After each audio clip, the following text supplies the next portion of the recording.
KC Cares is the intersection of the nonprofit and profit communities, making Kansas City a better place to live, work, and play. This KC Cares segment is brought to you by the Ewing Marion Kaufman Foundation, www.kaufman.org. I'm Ruth Baum-Biggis. Well, every nonprofit wants to do an event. So how do you go about that? And what's involved? How do you engage? What do you do? How do you know? Well, we have one of Kansas City's premier, I will call her an event producer. We'll talk a little bit about the difference between producers and planners, and it's Donna Thomason with Eventology. Donna and I have known each other forever, so this is such a treat for me to get to interview you. It's wonderful to see you. It's great to see you. And yes, the chatting will be easy with you, Ruth. Well, good. Let's hope it's all about the wonderful things you do. All right. So nonprofits, events, take us there in your world and your frame of mind. What is that really about? Well, it's about fundraising, first of all, but let me tell you a little bit about how I came to the nonprofit event industry. And I'm glad we're talking about nonprofits and not just events in general, because I came to open Eventology in January of 2019 after having led the event division, Epic Events at Starlight Theater, a wholly owned subsidiary of Starlight Theater, which was an incorporated company for Starlight. And in that particular realm, we had two divisions of events. We had the business events, we had Bear Animal Health and major kind of corporate events around the country. Posinelli was one of our clients. We had a good business event portion of our business was a large portion of our events was for corporate clients, and then we had the not-for-profit clients. And when Epic was closed by Starlight Theater and I opened my own company, because of the way I want to tell a story, and because of the way Epic First and Eventology now treats events, I only am focused on not-for-profit clients now. I let go of all of those other clients and the travels to Europe and around the country for those corporate clients. So we have a great opportunity in event management and doing events for nonprofits. And really kind of at the core of what that is to tell that client's story, tell the mission of that client in a kind of way that makes people feel the mission as opposed to just hear about the mission. And we came about this really through Epic First. Epic, as I said, was a subsidiary of Starlight Theater. And a theater company. My background, as you know, for many years, I was a professional actor here in New York City, around the country. And I want people to feel the mission. So we incorporate in our company, first in Epic and now in Eventology, we incorporate every value that comes out of theater. It really, the way in which I produce events is more aligned to the way I produce theater when I've directed or produced theater productions.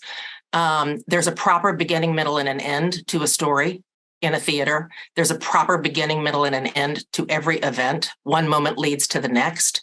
We have the same production values, and production means AV to those of us in the business. Lighting, sound, screens, design. I have usually a theatrical stage manager that calls those cues. So we really do try and recreate a theatrical and emotional experience under the event kind of umbrella. And that's how I think Eventology is quite different to other event planners in the community. It costs more money, but the point of it is that when people walk out of an event that we have produced, I have heard over and over and over again, they walk out feeling somewhat changed, which again, good theater should do. They walk out not just knowing more about the mission, but understanding and feeling the mission. And for not-for-profits especially, that's where sustainability comes in. So I don't produce parties. I don't produce weddings. I don't produce any more bar mitzvahs or bat mitzvahs. There are lots of people out there that can do that. But I'm about writing a story, writing an event that connects together and really kind of changes people, hopefully, and changes how they feel about an organization. It's all about fundraising for me. And when I say, it's expensive to do this, I had a good friend whom you and I both know, I won't name her, but a major player in the greater Kansas City community who a long time ago, at an event, I think for the Central Exchange a long time ago, when she was named Woman of the Year, they were chatting about, the extreme cost of producing a well-run, fully engaging, fully realized event. And she said, you have to spend money to make money. And I have seen that happen so many times, I can't even tell you. I think I have produced over 900 private nonprofit events in my life. And almost to an event, if we went back and really cataloged some of that, I think there is data that says when people are engaged, from their soul, from their gut, from their heart, when they are really engaged in what you're trying to communicate to them, not only do paddles go up at those funded needs, not only do people engage in a way that the best person standing at a podium, the best speech in the world can't accomplish. They want to come back next year. Not only have they had a good time, but people want to feel human. They want humanity, and so it brings them back. Audiences grow. We were very lucky at Eventology, and at Epic, and I've been very lucky here at Eventology that our return rate from clients is between 95 and 98% every year. I'm actually at a point right now where I am turning down more clients than I'm able to bring on of new clients, because people not only see the monetary value of it, but they see that the work that they're doing in nonprofits is being communicated and will be carried forth. So, yay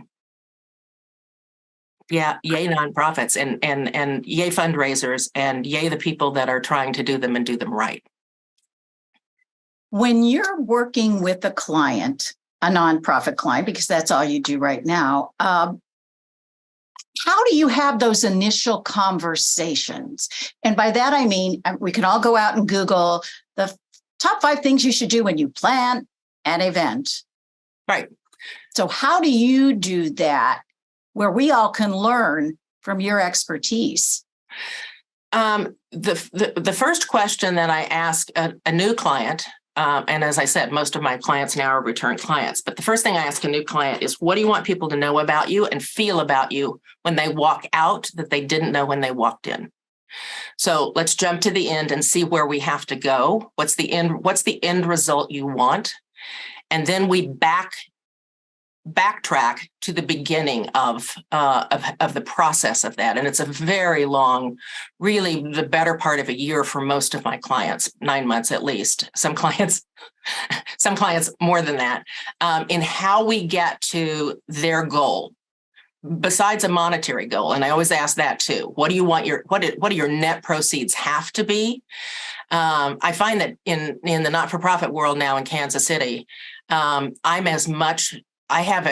though there's nothing about it in my contract that I'm responsible for doing this, but I have as big a foot, and I have a big foot in the development world as I do in the event production world. They are totally commingled. So not only what do you want people to feel and know about you that you didn't know, what do you want to walk away with? What do you have to walk away with? That lets us back off and build that budget. It's always more challenging, I think, for people to understand where those costs come from. One of my jobs is to continue to educate people as we go through the mix. And one thing that I do, once I kind of have some idea of, the number of people that they're looking at, what events have they done before? What kind of numbers did they have? How many attendees do you know that you have in your immediate realm? And then how many more people do we have to find? Knowing that in this day and age, let's say an event is, you're looking to have somewhere between 400 and 500 attendees. Nowadays, in the greater metropolitan area, whether you go into a hotel or whether you go into another venue, and there are very few venues outside of hotels that will house 500 people for an event. Let's say you need to clear $400,000. I'm just picking a number.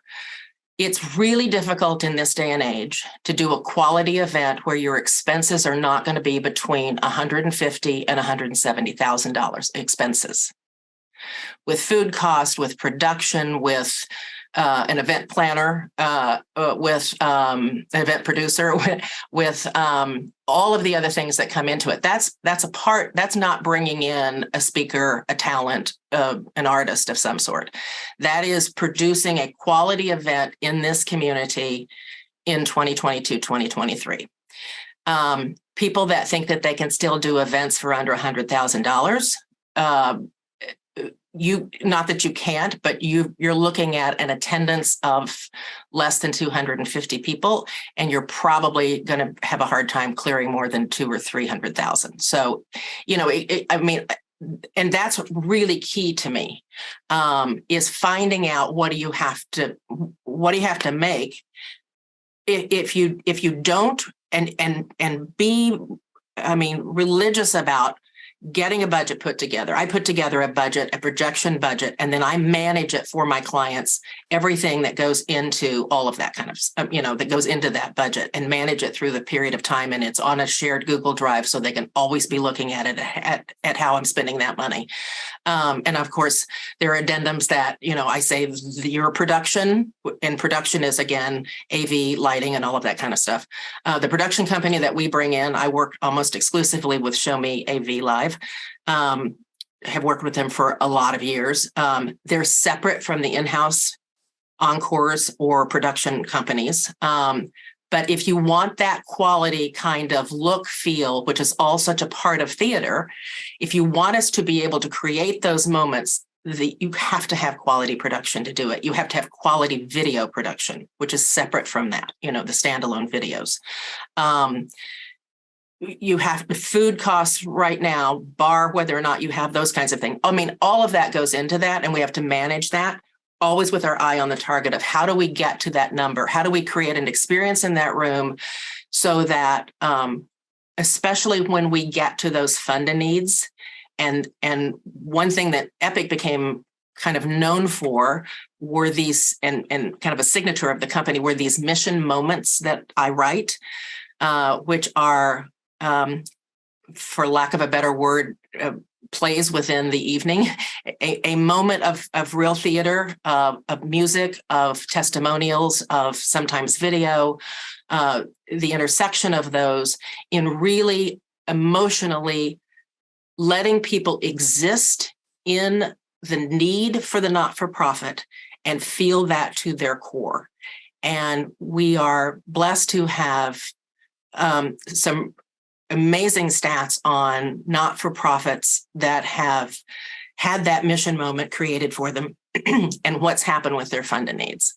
They've gone from anywhere of making, $25,000 or $30,000 to making $140,000 in a funding need in a 17-minute or 18-minute period of time. So it goes back to that. You have to spend money to make money. But I've just seen it happen so many times that quality production works just as well in event planning and event management as it does in good theater.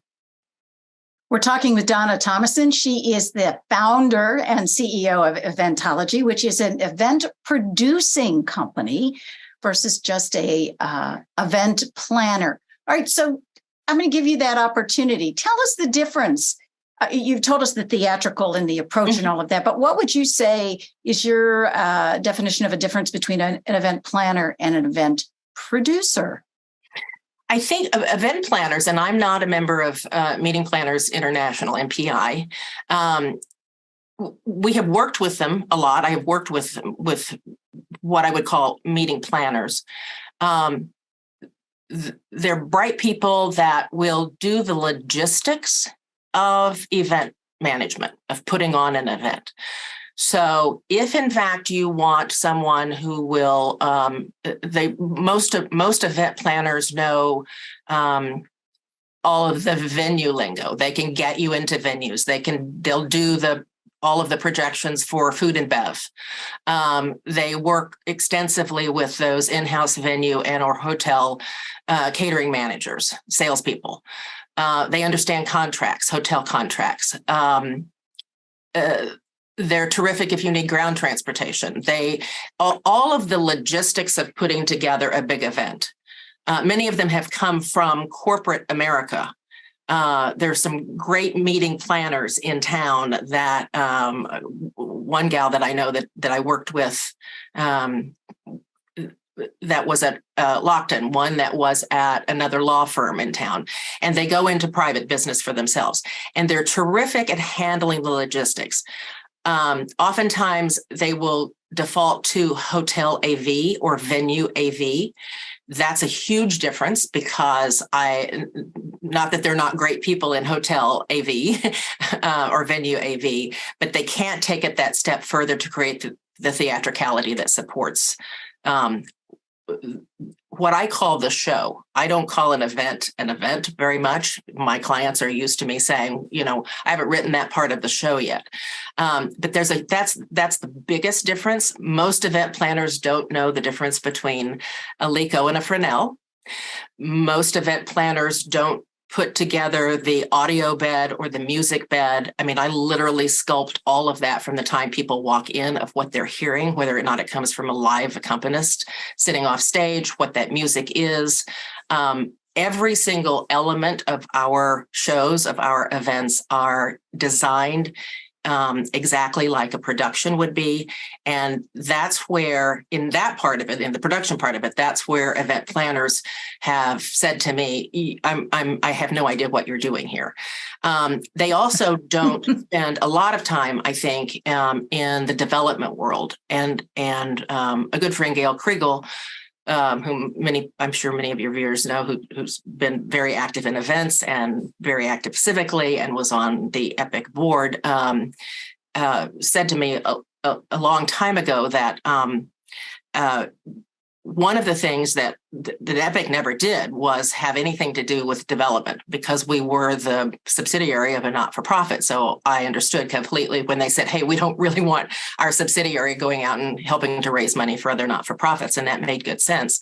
But when I opened my own company, Gail urged me to become as involved in how we get to those numbers, who those chairs are that are focused on the urban core, who those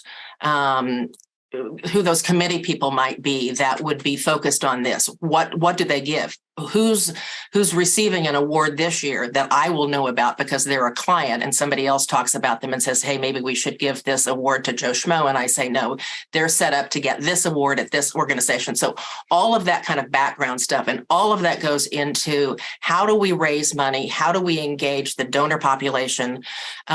Who's tapped out? Who can't make asks anymore? I mean, all of that kind of stuff is a part of my world now at Eventology, and I think it is as critical as the hopefully seamless event production that we do. But that's something that event planners don't know. Or don't engage in.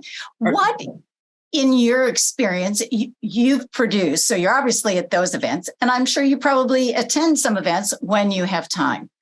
What would you say are like the number 1 and 2 biggest mistakes that nonprofits make when they go to do, whether it's a production or an event? Mm-hmm. In general, what are those things? Where's the doo-doo they step in that they could avoid? Right. Where do they step in? They're stupid. First of all, I think they underestimate the cost of what it's going to be. Taking off, you're going to have to spend money to make money. But I think they just simply think that they're going to be the one organization that's going to have an inroad and be able to get something cheaper, get something donated. Not that donations are bad, and there are certain places where I will bring me back to that, because there are certain places that you do want to look to see if you can get some in-kind support from certain people and certain organizations, certain vendors, I guess I should say. So not really understanding that. Another, I'm going a little dumb here because I'm literally dealing with this in a couple of instances right now. They take the suggestions of people, well-intentioned people, who may have had a toe in being a chair or having done events around town for some small organization or something, that are not industry professionals, and they run down a path based on information that really is not going to help them at the end. In other words, I find that I sometimes am almost arguing that as an event professional with a whole lot of history behind it, that somebody else's word may take us in a direction, as opposed to, hey, listen to a professional. And sometimes I don't understand it. I was literally having this conversation with a friend the other night, because I said, if I go to my bank and I ask my banker, I need to invest this, or I'm thinking about rolling over this. If I'm asking them specifically about banking things that impact me from a banker's perspective about my banking or my financial whatever, and then somebody else that's selling, coffee there says, here's what I would tell you to do, I would never listen to the coffee person. I would not listen to the coffee person. I would listen to the banker. And I find myself, and I've had this conversation with other event professionals that say, gamble on me and let me take you in that direction. And I find it so often, especially with smaller nonprofits, I know they have to listen to their boards, but there is a way to listen to your board and take that countenance and then ask a professional. And that's where I find them getting into huge mistakes of going down a path that is not going to be profitable for them or get them any closer to where they need to be. Not only just their net goal, but the net results, the sustainability factor of it. It's that dangerous dance of, dancing on a tightrope, maybe is the best way to put it. And I think your banking example is a great one. I mean, are you going to go listen to the grocer? Maybe if he was a former banker, but it's right. He's not in it anymore. I don't know. Maybe that might not be there kind now. of scary. I'm just saying, you can either pay a bunch of money and not take my advice, or you can go ask the banker or the grocer. But it's a challenge. And I think because, you know me well enough to know I'm very opinionated. I've never held my tongue when it comes to saying what I think. That's not been a problem. But I'm also, I don't take on clients. I have the luxury now to really take on people that not only am I invested in their not-for-profit and in their mission and in helping them get to where they need to be, but I'm invested in them as human beings. Really, and this, most of my probably best friends in the community are people that have been clients at one point in time. I'm engaged in them as people. I want to make the world better in the knowledge that I have and in doing these kinds of things, and especially in helping all of the not-for-profits that I engage with. So it is I become a little maternal, I suppose, about it. It's like, don't hang out with those people because they're not in your best interest. You know what I'm saying? I really become emotionally involved in the organizations that I work for and the people that I work for. And therefore, I want them to make the right decisions for themselves and their organization. And sometimes that's an effort. Well, I would imagine sometimes people have to walk away. It's not comfortable for them to have that because of budget, whatever it is. Sure. On the other hand, you're getting that whole kind of buy-in. Before we lose time with you, I do want you to share with people in making events, they're not, productions of nonprofits. Let's go that way with it. Well, you can say it. I mean, it is the event industry, so I don't want to confuse people with that. Yeah. What makes it tick for you that you keep doing this? I mean, you had this fabulous career. If anybody doesn't know, they need to go Google Donna Thomason and all the theatrical, wonderful, and I still want her to come back and perform. But, what is it that motivates you to keep doing this in the nonprofit world as opposed to the commercial company world, corporate world? The corporate world. Yeah, it's easier in the corporate world, quite honestly. It's the same reason, Ruth, that I got into theater to begin with. The opportunity that I have in producing nonprofit events, and it doesn't happen every time, but it happens enough to keep me engaged in it.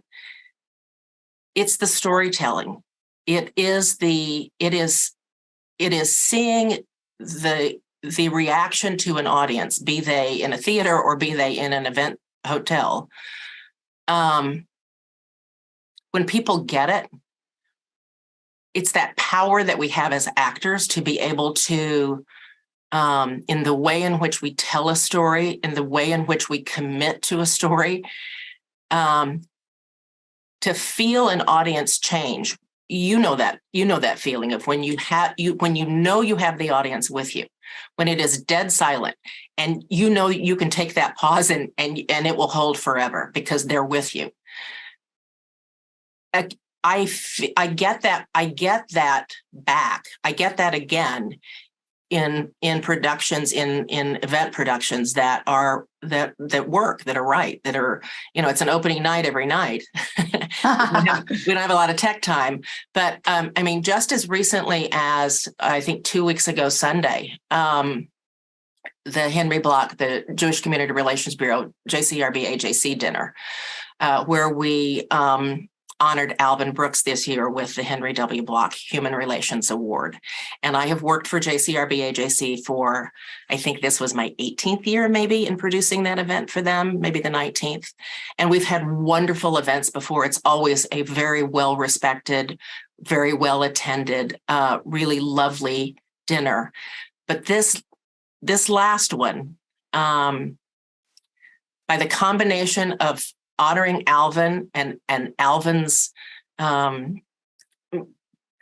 life and how that really mirrored and was so perfectly intertwined with the work towards social justice that JCRB AJC does 365 days a year. I had the opportunity to have a young woman who is a senior in a private school, a young black woman, a senior in a private school here in Kansas City, lives in a white world, who lives east of Troost, tell her testimonial. We had the right singers that ended the show, ended the evening. The executive director of that speaks beautifully. I mean, every moment of it. It started great and it kept building, and the emotion of people at the very end of this, when the room rose and sang with the people on stage, "Let There Be Peace on Earth." I get chills just thinking about the experience that audience got to travel through to arrive at that moment in time. And how we got them there and how they all walked out exactly what we want, changed because of the time they had spent in that event, made possible because of Jewish Community Relations Bureau and Alvin Brooks. And when it all comes together like that, I mean, it's the same rush as walking off a Broadway stage and having had that audience with you. I've had both experiences, and there is a mirror there that is, it is the power of theater. I say that to my team all the time when we walk out of an event and that kind of magic has happened. It is the power of theater. It is the power of storytelling. It is the power of humanity and experiencing that together. And especially in this world right now, boy, do we need it. And occasionally we get it in events. Well, thank you, Donna, for sharing your wisdom, your knowledge, and time bringing up magic. already? It is, but we want to thank you. And I know folks are going to walk away with all kinds of great ideas, things to think about, things to put into action. So thank you for your time. And thank you for joining us on KC Cares, Kansas City's nonprofit voice. We're produced by Charitable Communications, also a nonprofit. This KC Cares segment was brought to you by the Ewing Marion Kaufman Foundation. To be a guest on KC Cares or underwriting opportunities, visit our website, kccaresonline.org, and spread the love. You can find us on Facebook and Twitter at KC Cares Radio and Instagram at KC Cares Online. Don't forget, you can catch us Saturday mornings on ESPN 1510 AM and 94.5 FM, 8 a.m. Saturday mornings. Thank you for joining us for KC Cares.